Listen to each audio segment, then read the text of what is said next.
Gente, em 2008, o Brasil literalmente parou. E não foi para uma final de Copa do Mundo, não. Foi para assistir ao vivo, pela TV, um sequestro que acabou virando, sei lá, um reality show macabro com um final terrível. É o famoso caso Eloá. Uma história que ficou marcada não só pelo crime em si, mas principalmente pelo jeito que a mídia, sabe, participou ativamente do desfecho trágico. Tudo em rede nacional. Olha só essa frase que já dá o tom da coisa. A cobertura da mídia foi irresponsável e criminosa. Poxa, irresponsável e criminosa são palavras muito fortes, né?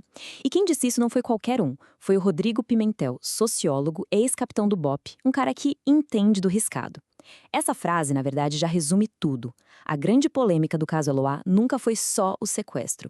Foi desde o comecinho o papel que a imprensa teve nessa tragédia. Então, o ponto central aqui é o seguinte: não foi só uma reportagem sobre um crime, sabe? Foi muito além. Foi uma interferência direta, ao vivo, na frente de todo mundo. Jornalistas viraram, de repente, personagens, até negociadores. E essa linha, quando foi cruzada, não teve mais volta. As consequências foram fatais. Agora, bora entender como é que se chegou nesse ponto.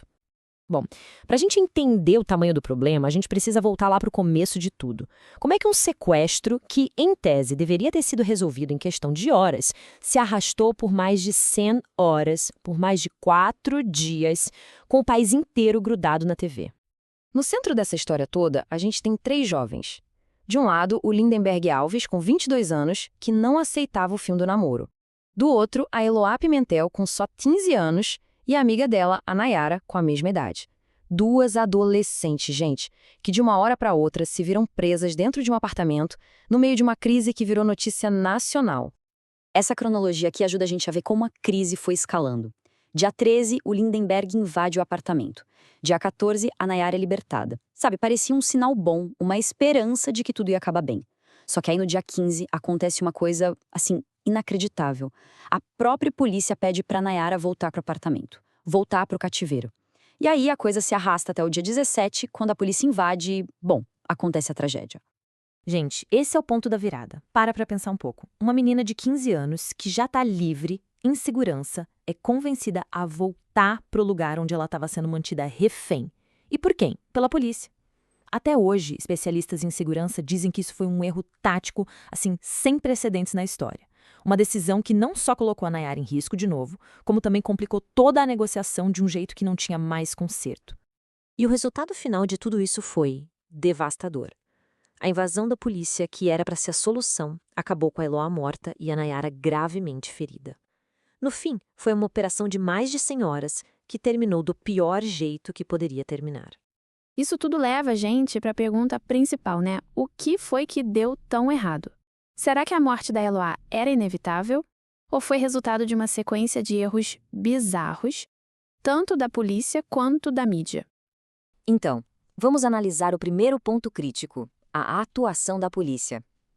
As críticas à operação, olha, foram pesadíssimas. Vieram de todo lado, apontando um monte de falhas, desde táticas bem questionáveis até erros que, no fim, foram fatais.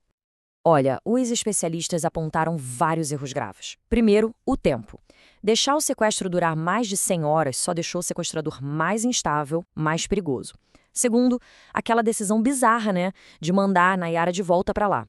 E por último, a invasão em si, que foi descrita como super caótica, e até o resgate das meninas depois, que também foi considerado cheio de falhas. E esses erros todos, claro, tiveram consequência na justiça. Anos mais tarde, o Estado de São Paulo foi condenado a pagar R$ 150 mil de indenização para Nayara. E olha, isso é muito mais do que dinheiro. Foi a justiça reconhecendo oficialmente. A polícia errou, e esse erro custou a vida da Eloá e quase custou a da Nayara. Ok, falamos da polícia. Agora a gente vai para o segundo grande réu, digamos assim, dessa história. A mídia. Porque a cobertura da TV não ficou só na reportagem, não. Ela interferiu e interferiu diretamente no sequestro. E tinha um objetivo muito claro por trás disso. Essa imagem aqui resume o conflito de interesses perfeitamente. Pensa bem, de um lado a gente tem o negociador da polícia. O objetivo dele? Acalmar o sequestrador, terminar tudo em paz, salvar vidas. Do outro lado, a gente tem a apresentadora de TV. O objetivo dela? Completamente o oposto. esticar o drama, manter a história no ar o máximo de tempo possível para garantir a audiência. Basicamente, transformaram uma crise real em espetáculo. E o maior símbolo dessa interferência toda foi, sem dúvida, a apresentadora Sônia Abrão. Ela simplesmente pegou o telefone, ligou para o apartamento e entrevistou o Lindenberg e a Eloá ao vivo para todo o Brasil ver. Essa atitude não só deu um palanque para o sequestrador, como, e isso é gravíssimo, ocupou a linha de telefone que a polícia usava para negociar. E qual foi o resultado dessa interferência toda? O que a emissora ganhou com isso? A audiência. Muita audiência. O gráfico mostra bem, o programa mais do que dobrou os seus números. Foi de uma média de 2 pontos para um pico de 5 pontos, bem na hora da entrevista. A conexão é direta e é assustadora. A tragédia estava literalmente dando lucro. A coisa foi tão séria, mas tão séria, que o Ministério Público Federal entrou na jogada. Eles processaram a apresentadora e a acusação era muito clara: interferência que colocou vidas em risco por causa da audiência. O processo pediu uma indenização de R$ 1,5 milhão por danos morais coletivos. Bom, e para a gente fechar, vamos ver o que aconteceu na justiça com o sequestrador e, talvez o mais importante, o que é que esse caso deixou de legado, de lição para o Brasil. O Lindenberg Alves, ele foi condenado por 12 crimes diferentes. A sentença inicial foi altíssima, quase 99 anos de prisão, mas por causa das regras da legislação brasileira, que tem um limite de tempo que uma pessoa pode ficar presa, a pena final foi ajustada para 39 anos e 3 meses. O legado do caso Eloá é isso. Uma cicatriz que nunca fechou direito no Brasil. Ele obrigou todo mundo a discutir, do jeito mais difícil possível, quais são os limites da mídia e até onde vai a competência da polícia. Essa tragédia virou, infelizmente, um exemplo clássico, um estudo de caso de tudo o que não se deve fazer numa situação de crise. E a gente termina com a pergunta que esse caso deixou ecoando até hoje, né? Onde é que fica a linha que separa o jornalismo da interferência? Até que ponto a busca desesperada por audiência justifica se transformar em parte da tragédia, ao invés de só noticiar o fato? Já faz mais de uma década, e essa resposta, sinceramente, ainda não parece nada clara.